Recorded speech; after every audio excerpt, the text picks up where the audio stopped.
මං අද අඹ ජෑම් හදන්න යන්නේ. අඹ ගෙඩිය පොත්ත ඔක්කොම අයින් කරගන්න ඕනේ. හොඳට ඉදුණු අඹ නම් මේ වගේ සුද්ධ කරන්න පුළුවන්.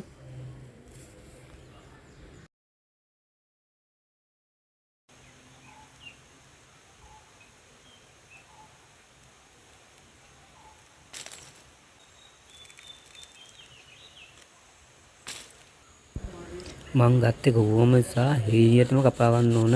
නැත්නම් කොහොම අහුවෙන්න පුළුවන්.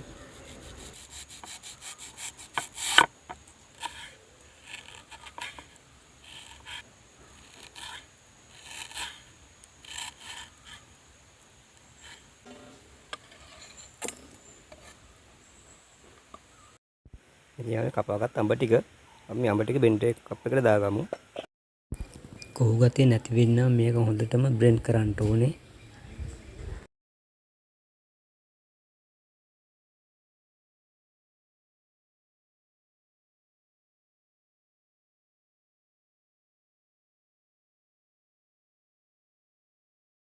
අපි බෙන්ඩ් කරන් ආව අඹ ටික මේ තියෙන්නේ.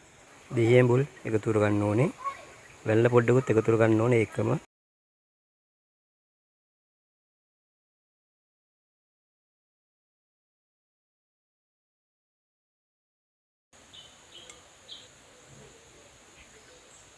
ගතිය හිඳනකම මේක කවලම් කරගන්න.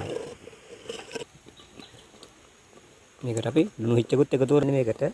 ඔයා රස අනුව සීනි එකතු කරගන්න. මම ක්‍රීම් ජෑම් 250ක් වගේ ගත්තා.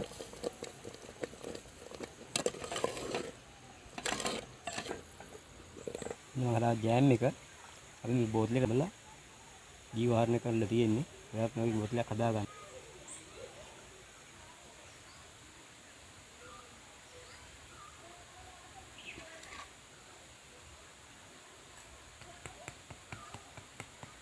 දාග ජෑම් එක